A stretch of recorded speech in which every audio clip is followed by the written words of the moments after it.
நம்ம பார்க்க போகிற லெசன் கடற்பயணம். ஓகேவா? உரைநடை இது 9th டேர்ம் 1ல் இருக்குது, ஓல்டு புக்கில் பார்க்கலாம். தமிழ்நாட்டு வாணிக வரலாறு மிகவும் தொன்மை வாய்ந்தது. நம்ம தமிழ்நாட்டோட வாணிக வரலாறு எப்படி இருந்ததுன்னா ரொம்ப தொன்மை வாய்ந்தது. ஓகேவா? முன்னாடிலேருந்து இருக்குது வாணிகம், தமிழ்நாட்டு வாணிகம் தொன்மை வாய்ந்தது.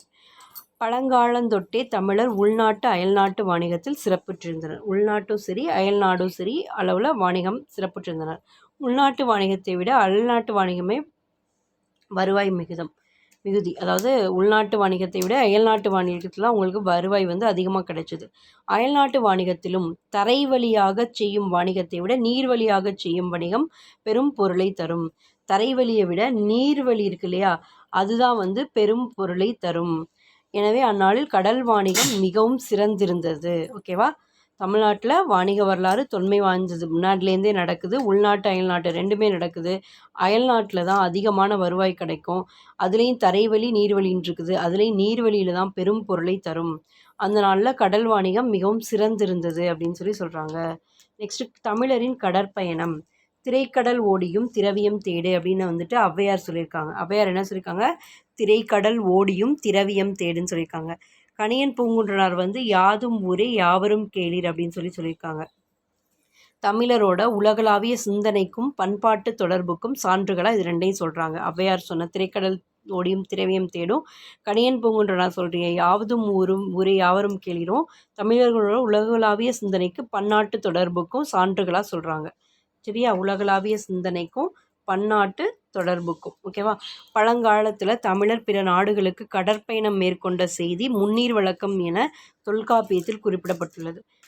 முன்னாடியே தமிழர்கள் பிற நாடுகளுக்கு கடல் மூலமாக பயணம் செஞ்சு போனாங்கன்றது தொல்காப்பியத்தில் முன்னீர் வழக்கம் அப்படின்ற வார்த்தை மூலமாக தெரிஞ்சுக்கிறோம். ஓகேவா? பழந்தமிழர் பொருளீட்டுதலை தம் கடமையாக கருதினர். பொருளீட்டுதல் பழந்தமிழரோட கடமையாக இருந்துச்சு. இதை தொல்காப்பியம் பொருளதிகாரத்தில் இடம்பெற்றுள்ளது. பொருள்வயிர் பிரிவு விளக்குது. தொல்காப்பியத்தில் பொருள்வயிர் பிரிவு அப்படின்றது இந்த பொருளீட்டுதலை பற்றி சொல்லியிருக்குது பொருளதிகாரத்தில். இப்பிரிவு காலில், அதாவது தரைவழி பிரிதல் பிரிவு, களத்தில் நீர்வழி பிரிதல் பிரிவு என இருவகைப்படும். அந்த பொருள்வாயிர் பிரிவு இருக்குல்ல, பொருள்வயிர் பிரிவு தொல்காப்பியத்தில் அது ரெண்டாக பிரிக்கிறாங்க.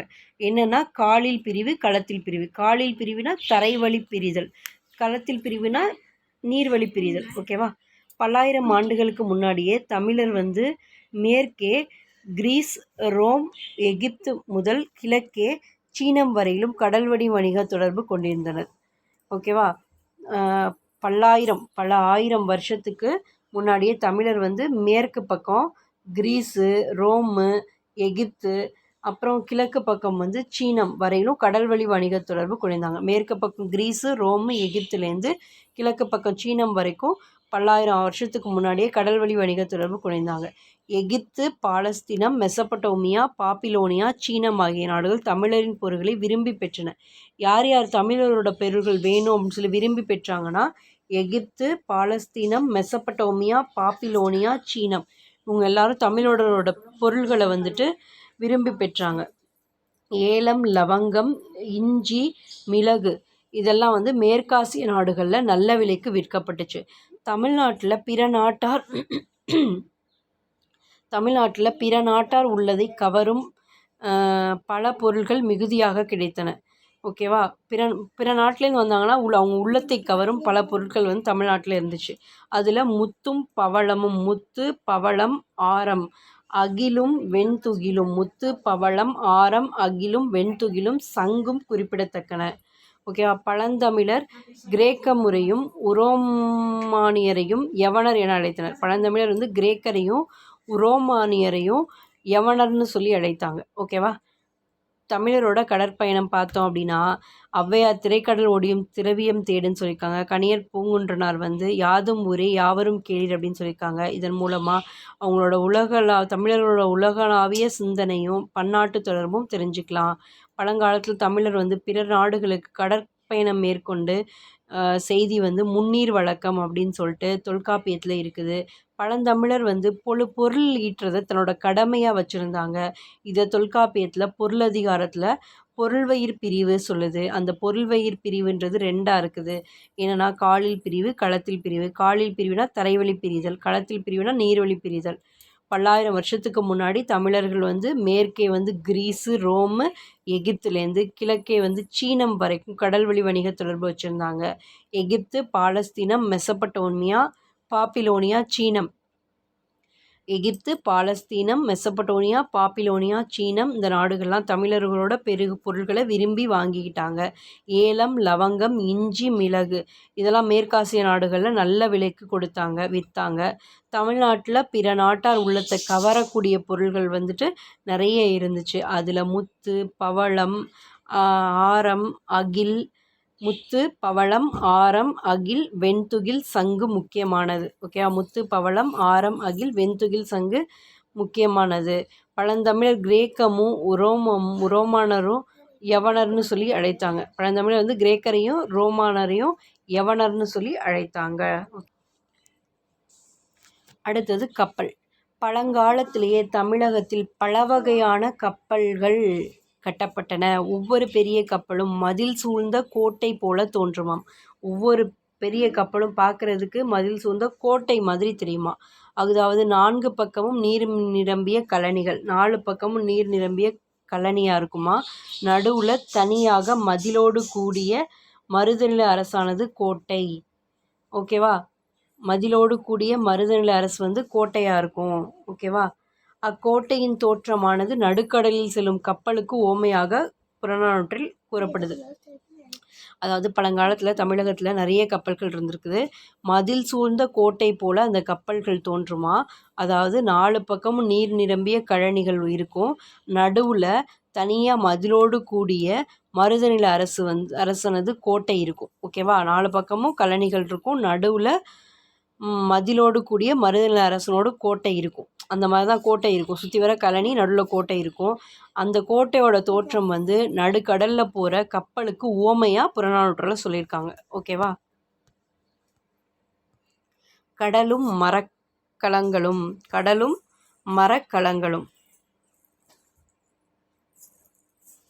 ஓகேவா, ஆழி, ஆற்களி, முன்னீர், வாரணம், பவ்வம், பறவை, புணரி இது எல்லாமே கடலை குறிக்கும் வேறு சொற்கள். கடலை குறிக்கும் வேறு தமிழ் சொற்கள் என்னென்ன? கடலுக்கு ஆழினா கடல், ஆற்களினா கடல், முன்னீர்னாலும் கடல், வாரணம்னாலும் கடல், பவ்வம்னாலும் கடல், பறவைனாலும் கடல், புணரினாலும் கடல். புணரினா கடல், பவ்வம்னா கடல், முன்னீர்னா கடல், வாரணம்னா கடல், பறவைனா கடல், ஆழினா கடல், ஆற்களினா கடல். ஓகேவா, இவ்வாறே மரக்கலத்துக்கும் தமிழ் மொழியில் பெயர்கள் பல வழங்குகின்றன. கடலுக்கு எப்படி நிறைய பேர் இருக்கோ அதே மாதிரி மரக்கலம் இருக்குல்ல, அதுக்கும் நிறைய பெயர்கள் தமிழில் இருக்குது. என்னென்ன அப்படின்னா கப்பல், களம், கட்டுமரம், நாவாய், படகு, பரிசில், புனை, தோணி, தெப்பம், திமில், அம்பி, வங்கம், மிதவை, பக்ரி, ஓடம் இந்த மாதிரி 15 பெயர்கள் வந்துட்டு மரக்கலத்துக்கு இருக்குது. கப்பல், களம், கட்டுமரம், நாவாய், படகு, பரிசில், புனை, தோணி, தெப்பம், திமில், அம்பி, வங்கம், மிதவை, பக்ரி, ஓடம். ஓகேவா, இதில் கப்பல் தெரியும் நமக்கு, களம் தெரியும், கட்டுமரம் தெரியும், நாவாய் தெரியும், படகு தெரியும். பரிசில் அப்படின்னு இருக்குது, இதுவும் ஒரு வகையான படகு தான். ஓகேவா, பரிசில். அப்புறம் புனை அப்படின்னு சொல்கிறோம். பரிசில், புனை ஞாபகம் வச்சுக்கணும். பரிசில், புனை. தோணினா கப்பல் தெரியும், தெப்பம்னாலும் அதுதான். ஓகேவா, அப்புறம் திமில்னு இருக்குது, திமில்னாலும் அதுதான். பரிசில், புனை, திமில் ஞாபகம் வச்சுக்கணும். அம்பி ஞாபகம் வச்சுக்கணும். வங்கம்னா கப்பல் தெரியும். மிதவைனாலும் மிதவை, தெப்பம்னா கப்பல் தான். பக்ரி, ஓடம் டிஃப்ரெண்ட்டாக இருக்கு பாருங்க. பக்ரி, ஓடம். ஓகேவா, பரிசில், புனை, பக்ரி, ஓடம், திமில், அம்பி இது எல்லாமே கப்பலை குறிக்கிற சொற்கள். கப்பலில் குறிக்கிற அதாவது மரக்கலத்தை குறிக்கிற சொற்கள் என்னென்ன? கப்பல், களம், கட்டுமரம், நாவாய், படகு, பரிசில், புனை, தோணி, தெப்பம், திமில், அம்பி, வங்கம், மிதவை, பஹ்ரி, ஓடம். ஓகேவா? ஒவ்வொரு பெயரும் ஒவ்வொரு வகையான களத்தை குறிக்கும். இது ஏன் இத்தனை பெயர் வச்சுருக்காங்கன்னா, ஒவ்வொரு பெயரும் ஒவ்வொரு வகையான களத்தை குறிக்கும். சரியா? அந்த வேறு வேறு களத்தை குறிக்கும். இச்சொற்களை கொண்டே பண்டை தமிழர்களின் கடற்பயணம் பற்றி தெளிவாக அறியலாம். இந்த சொற்களை வச்சு தான் வந்துட்டு பண்டை தமிழர்களோட கடற்பயணம் பற்றி தெளிவாக அறியலாம். உப்பங்கழிகளில் செலுத்துவதற்குரிய சிறிய படகுகளும் கடலில் செலுத்துவதற்குரிய பெரிய நாவாய்களும் அன்றிருந்தன. உப்பங்கழி இருக்குல்ல, அதில் செலுத்துறதுக்குரிய சிறிய படகுகளும் உப்பங்கழிலேருந்து சிறிய படகுகளும் கடலில் செலுத்துறதுக்கு பெரிய நாவாய்களும் அன்றிருந்தன. கடலில் செல்லும் பெரிய களம் நாவாய்னு சொல்கிறாங்க. புகார் நகரத்தில் நிறுத்தப்பட்ட நாவாய்கள் அலைகளால் அலைப்புண்டு கட்டுத்தறியில் கட்டப்பட்ட யானை அசைவது போல் அசைந்தன. அதாவது புகார் நகரத்தில் இந்த நாவாய்கள் பெரிய நாவாய்களை கட்டி வச்சுருந்தாங்க. அது வந்து அலைகளால் அப்படியே அசையும்ல, அது வந்து கட்டுத்தறியில் கட்டப்பட்ட யானை அசைகிற மாதிரி இருந்துச்சாமா. அவற்றின் உச்சியில் கொடிகள், அதோட உச்சியில் வந்து கொடிகள் வந்து அசைந்து ஆடின அப்படின்னு சொல்லி பட்டினப்பாலை சொல்லுது. பட்டினப்பாலை என்ன சொல்லுது? புகார் நகரத்தில் இருக்கிற அந்த நாவாய்கள் வந்துட்டு கட்டுத்தறியில் கட்டின அந்த யானை அசைகிற மாதிரி அசையுது அப்படின்னு சொல்லி, உச்சியில் கொடியும் அசையுது அப்படின்னு சொல்லி பட்டினப்பாலை சொல்லுது. ஓகேவா? பெரிய நாவாய்கள் காற்றின் துணை கொண்டே இயங்கின. பெரிய நாவாய்கள் அப்படின்னு எடுத்துக்கிட்டோம் அப்படின்னா அதை துடுப்பு போட்டுலாம் போக முடியாது, காற்றின் துணை கொண்டு தான் இயங்கின. அவை பாய்மரை கப்பல்கள். அதை என்னன்னு சொல்கிறாங்க? அந்த பெரிய நாவாயை பாய்மர கப்பல்கள் அப்படின்னு சொல்கிறாங்க. இதற்கு காற்றானது எவ்வத்திசை நோக்கி வீசும் என்பதனை தமிழர் நன்கு உணர்ந்தனர். இதுக்கு அவங்களுக்கு என்ன தெரிஞ்சிருக்கணும்? காற்று எப்போ எந்த திசை நோக்கி வீசுங்கிறது தமிழருக்கு தெரிஞ்சிருந்துச்சு. ஓகேவா? கரிகாலனின் முன்னோர் காற்றின் போக்கை அறிந்து களம் செலுத்தினர். கரிகாலனோட முன்னோர் வந்துட்டு காற்றின் திசை அறிந்தால் களம் செலுத்தினர் அப்படின்னு சொல்லிட்டு புறநானூற்று பாடல் சொல்லுது. ஓகேவா? அந்த இடத்துல 2 இடத்துல வந்து புறநானூற்று பாடல் பட்டினப்பாலை இருக்குது. ஓகேவா? ஓகே, இப்போ பார்க்கலாமா? கடலும் மரக்கலங்களும். கடலுக்கு வேறு என்னென்ன பெயர்கள்? ஆழி, ஆற்களி, முன்னீர், வாரணம், பவ்வம். வாரணம் பவ்வம்னாலும் கடல் தான். பறவை, புணரி. ஓகேவா? கடல் தான். மரக்கலத்தை குறிக்கிற வேறு பெயர்கள் என்ன? கப்பல், களம், கட்டுமரம், நாவாய், படகு, பரிசில், புனை, தோணி, தெப்பம், திமில், அம்பி, வங்கம், மிதவை, பகிரி, ஓடம். ஓகேவா? ஒவ்வொரு பேரும் ஒவ்வொரு வகையான களத்தை குறிக்குது. இச்சொற்களை வச்சு தான் வந்து பண்டை தமிழர்கள் வந்து கடற்பயணம் பற்றி தெளிவாக நம்ம தெரிஞ்சுக்கிறோம். உப்பங்கழியில் போகிறது படகு, கடலில் போகிறது பெரிய நாவாய், கடலில் செல்லும் பெரிய பெரிய களம் வந்து நாவாய்ன்னு சொல்கிறோம். பட்டினப்பாலை என்ன சொல்லுதுன்னா, புகார் நகரத்தில் நிறுத்தப்பட்ட நாவாய்கள் வந்து அலைகளால் அலைப்புண்டு கட்டுத்திரியில் கட்டப்பட்ட யானை அசைகிறது மாதிரி அசைதாமா, அதோட உச்சியில் கொடிகள் இருக்கும்னு சொல்லி பட்டினப்பாலை சொல்லுது. பெரிய நாவாய்கள் காற்றோட துணைவன் தான் போக முடியும், ஏன்னா அது வந்து துடுப்பு வச்சு போக முடியாது. அதை வந்து பாய்மர கப்பல் அப்படின்னு சொல்லி சொல்கிறாங்க. இப்படி காற்றோட திசை வச்சு போகிறதுக்கு காற்றோட திசை பற்றி தமிழர்கள் வந்து நன்கு அறிஞ்சிருந்தாங்க. கரிகாலனோட முன்னோர் வந்து காற்றின் போக்கை அறிந்து களம் செலுத்தினாங்கன்னு சொல்லிட்டு புறநானூற்று பாடல் சொல்லுது. யார் காற்றின் திசையிலேருந்து களம் செலுத்தினாங்க? கரிகாலனோட முன்னோர்கள். ஓகேவா? நெக்ஸ்ட்டு கடல் கடந்த தமிழில் இருக்குது. தமிழில் எப்படி இருந்துச்சு, கிரேக்கத்தில் எப்படி இருக்குது? தமிழில் அரிசினா, கிரேக்கத்தில் ஒரைசா. ஓகேவா? தமிழில் அரிசினா, கிரேக்கத்தில் ஒரைசா. தமிழில் கருவூர் அப்படின்றது கிரேக்கத்தில் கரோரா. தமிழில் காவிரின்றது கிரேக்கத்தில் கபிரில். தமிழில் குமரின்றது கிரேக்கத்தில் கொமாரி. தமிழில் தொண்டின்றது கிரேக்கத்தில் திண்டிஸ். தமிழில் மதுரைன்றது கிரேக்கத்தில் மதோரா. தமிழில் முசிறின்றது கிரேக்கத்தில் முசிறில். ஓகேவா? இப்போ தமிழ் கிரேக்கத்தில் எப்படி இருக்குது? அரிசி ஒரைசா, கருவூர் கரோரா, காவிரி கபிரில், குமரி கொமாரி, தொண்டி திண்டிஸ், மதுரை மதோரா, முசிறி முசிறில். மறுபடி பார்க்கலாம். அரிசி ஒரைசா, கருவூர் கரோரா, காவிரி கபிரில், குமரி கொமாரி, தொண்டி திண்டிஸ், மதுரை மதோரா, முசிறி முசிறிஸ். ஓகேவா? ஓகே, நெக்ஸ்ட்டு துறைமுகங்கள் பற்றி பார்க்கலாம்.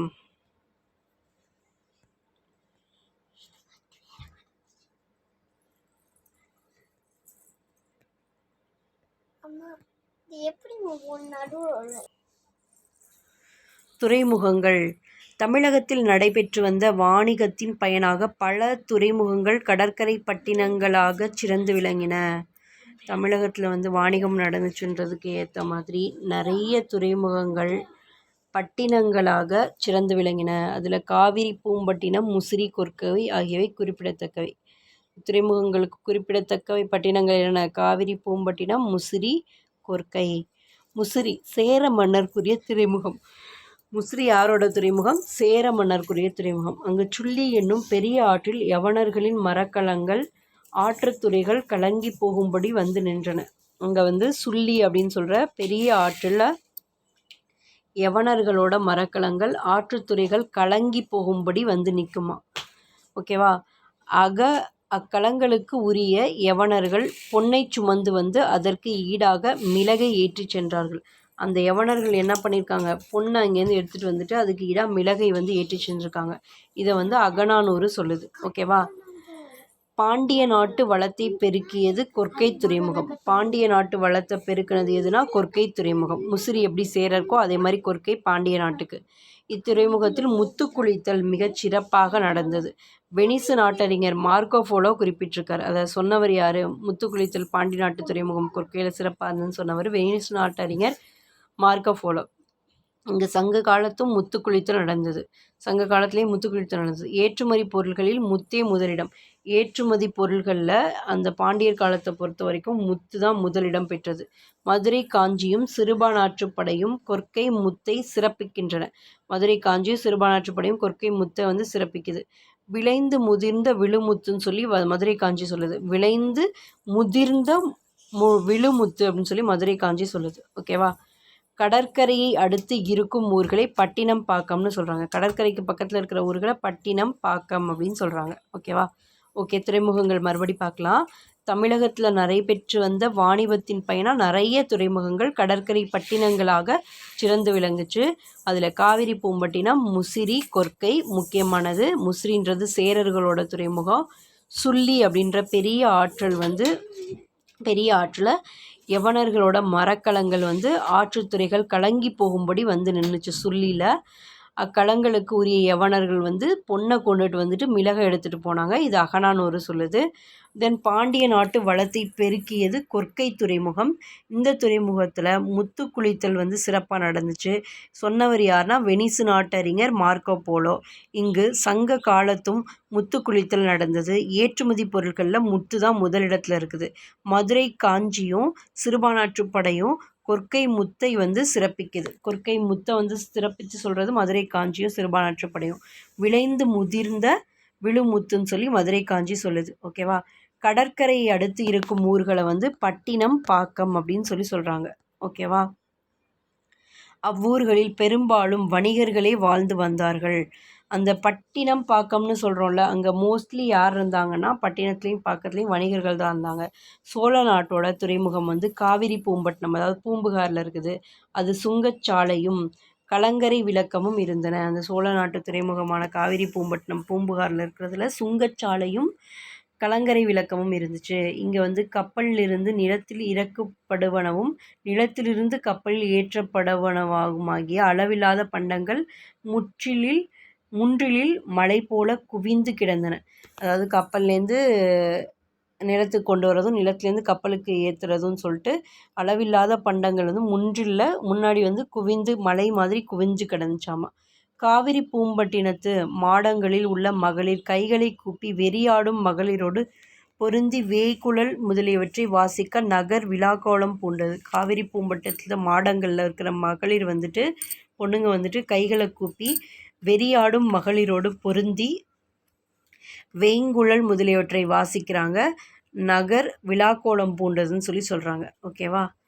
இந்த பட்டினம் பாக்கத்தில் யார் இருந்தா? வணிகர்கள் தான் இருந்தாங்க. சோழ நாட்டோட துறைமுகம் காவிரி பூம்பட்டினம் பூம்புகாரில் இருக்குது. அங்கே கலங்கரை விளக்கமும் சுங்கச்சாலையும் இருந்துச்சு. இங்கே வந்து கப்பல்லேருந்து நீர் நிலத்தில் இறக்குறதும் நிலத்துலேருந்து கப்பலுக்கு ஏற்றுறதுன்னு சொல்லிட்டு பண்டங்களை வந்துட்டு முன்றில்ல மழை போல் குவிஞ்சு கிடந்துச்சு. காவேரி பூம்பட்டினத்து மாடங்களில் இருக்கிற மகளிர் வந்து கைகளை கூப்பி வெறியாடும் மகளிரோடு பொருந்தி வேங்குழலில் வந்து வாசிச்சாங்கன்னு சொல்லி இந்த மாதிரி வாசிச்சுட்டு இருந்திருக்கிறாங்க, ஆடிருக்கிறாங்க. நகர் வந்து விழாக்கோலம் பூண்டது அப்படின்னு சொல்லி சொல்கிறாங்க. ஓகேவா? தெய்வத்துக்கென எடுத்த கொடிகளும் விலை பண்டங்களை அறிவித்ததற்கு கட்டிய கொடிகளும் ஆசிரியர்கள் வாது செய்ய கருதி வைத்த கொடிகளும் கப்பலின் கூம்பில் உள்ள கொடிகளும் அங்கு கலந்து காணப்பட்டன. அங்கே வந்து கொடிகள் நிறைய கலந்து காணப்பட்டுச்சு. என்னென்ன? தெய்வத்துக்கு அப்படின்னு சொல்லிட்டு எடுத்த கொடிகள், விலை பண்டங்களை அறிவித்ததற்கு கட்டிய கொடிகள், அப்புறம் ஆசிரியர்கள் வாது செய்ய கருதி வைத்த கொடிகள். சரியா? ஏன்னா கப்பலோட கூம்புகளில் வந்துட்டு கொடிகள் வந்து அங்கே வந்து கலந்து காணப்பட்டுச்சாமா. தெய்வத்தோட கொடி, விலைப்பண்டங்களோட கொடி, ஆசிரியர் வாது செய்ய கருதி வைத்த கொடி அப்படின்னு சொல்லிட்டு கூம்பில் கொடிகள் நிறையா இருந்துச்சு கப்பலோட கூம்பில். கடல் வழியே வந்த குதிரைகளும் தரை வழியே வந்த மிளகு பொதிகளும் இமயத்தில் உண்டான மணிகளும் பொன்னும் குடகு மலையிற் பிறந்த சந்தனமும் அகிலும் கொற்கை துறையிற் பிறந்த முத்தும் கீழ்கடலில் உண்டான பவளமும் கங்கையில் உண்டான பொருள்களும் காவிரியில் உண்டான வளங்களும் ஈழ நாட்டிலிருந்து வந்த உணவுப் பொருள்களும் பிற நாட்டுப் பொருள்களும் பிற அரிய பொருள்களும் வந்து சேர வளம் மிகுந்த பரந்த இடத்தையுடைய தெருக்களாக விளங்கின. அதாவது கடல் வழியில் வந்த குதிரை, அப்புறம் தரை வழியில் வந்த மிளகு, சரியா?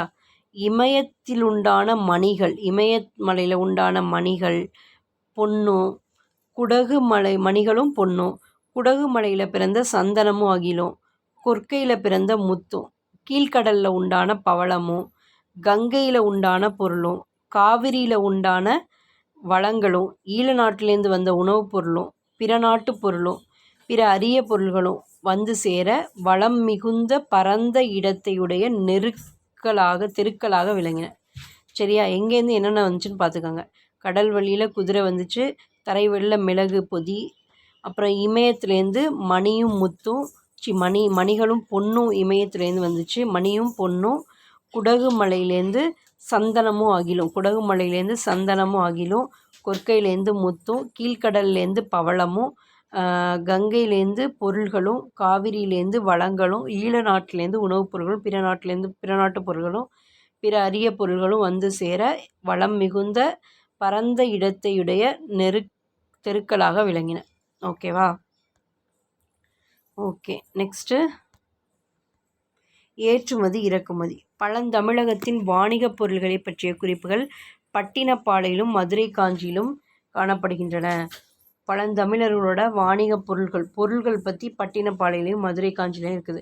இங்கேருந்து ஏற்றுமதியான பொருட்கள் என்னென்ன ஏற்றுமதி ஆணுச்சு அப்படின்னா ரத்தினம், முத்து, வைரம், மிளகு, கருங்காலி, கருமருது, தேக்கு, சந்தனம், வெண்துகில், அரிசி, ஏலக்காய், லவங்கைப்பட்டை, இஞ்சி. இங்கேருந்து என்னென்ன ஏற்றுமதி ஆணுச்சு? ரத்தினம், முத்து, வைரம், மிளகு, கருங்காலி, கருமருது, தேக்கு, சந்தனம், வெண்துகில், அரிசி, ஏலக்காய், லவங்கப்பட்டை, இஞ்சி இதெல்லாம் இங்கேருந்து ஏற்றுமதி ஆணுச்சு. தமிழக பொருட்கள் சீனத்தில் விற்கப்பட்டன. எங்கே விற்கப்பட்டுச்சு? சீனத்தில் விற்கப்பட்டுச்சு. சீனத்து பட்டும் சர்க்கரையும் தமிழகத்துக்கு இறக்குமதி ஆணுச்சு. சரியா? ஏற்றுமதியான பொருட்கள் பார்த்துட்டோம். சீனத்து பட்டும் சர்க்கரையும் தமிழகத்துக்கு இறக்குமதி ஆணுச்சு. கரும்பு அதியமானின் முன்னோர் காலத்தில் சீனாவிலேருந்து கொண்டு வந்து பயிரிடப்பட்டது. கரும்பு வந்து ஃபஸ்ட்டு எங்கேருந்து வந்து பயிரிடப்பட்டுச்சுன்னா சீனாவிலேருந்து. யாருன்னா அதியமானோட முன்னோர்கள் வந்து சீனாவிலேருந்து கரும்பை கொண்டு வந்து பயிரிட்டாங்கன்னு சொல்கிறாங்க. ஓகேவா? நெக்ஸ்ட்டு கடற்பயணம் பற்றிய கல்வியறிவு இந்நாளில் மக்களை எட்டியுள்ளது. கடற்பயணம் பற்றிய கல்வியறிவு இந்த நாளில் மக்களை எட்டியுள்ளது. கடல்சார் பல்கலைக்கழகத்தின் வாயிலாக பட்டய கல்வி கற்பிக்கப்பட்டு வருகின்றன. இத்துறை பயில்வோருக்கு பயிற்சியும் பணி வாய்ப்பும் நிரம்ப உள்ளன. ஓகேவா? இப்போ ஏற்றுமதி இறக்குமதி பற்றி பார்க்கலாம். பழந்தமிழர் வாணிகப் பொருள்களை பற்றிய குறிப்புகள் பட்டினப்பாலை மதுரை காஞ்சியில் இருக்குது. ஏற்றுமதி ஆன பொருள்கள்னு பார்த்தோன்னா என்னென்னா ரத்தினம், முத்து, வைரம், மிளகு, கருங்காலி, கருமருது, தேக்கு, சந்தனம், வெண்துகில், அரிசி, ஏலக்காய், லவங்கப்பட்டை, இஞ்சி. தமிழக பொருள்கள் வந்து சீனத்தில் விற்கப்பட்டன. தமிழக பொருள்கள் எங்கே விற்கப்பட்டுச்சு? சீனத்தில் விற்கப்பட்டுச்சு. சீனத்து பட்டும் சர்க்கரையும் தமிழகத்துக்கு இறக்குமதி ஆணுச்சு. ஓகேவா? கரும்பு வந்து அதியமானோட முன்னோர்கள் டைமில் சீனாவிலேருந்து இங்கே கொண்டு வந்து பயிரிடப்பட்டுச்சு. ஓகேவா? கடற்பயணம் பற்றிய கல்வியறிவு இன்றைக்கி வந்து மக்களை நல்லா எட்டியிருக்குது. கடல்சார் பல்கலைக்கழகத்தின் வாயிலாக பட்டம் பட்டய கல்வி கற்பிக்க பெற்று வருகின்றன. இத்துறைகளில் பயில்வோருக்கு பயிற்சியும் பணி வாய்ப்பும் கிடைக்குது, பணியும் நிறையா வந்து இருக்குது. ஓகேவா? எனவே மேலை கடல் முழுதும் கப்பல் விடுவோம் என்னும் பாரதியின் கனவு இன்று நினைவாகி உள்ளது. ஸோ இந்த மாதிரி இப்போ டெவலப் ஆகி இருக்கிறதுனால பாரதியோட கனவு எனது மேலை கடல் முழுதும் கப்பல் விடுவோம்னு சொன்னார். அது இன்னைக்கு நிறைவாயிருச்சுன்னு சொல்கிறாங்க. ஓகேவா? மேலை கடல் முழுதும் கப்பல் விடுவோம் யார் சொன்னது? பாரதி. இதோட தான் இந்த லெசன் முடிஞ்சது. ஓகே, பாய்.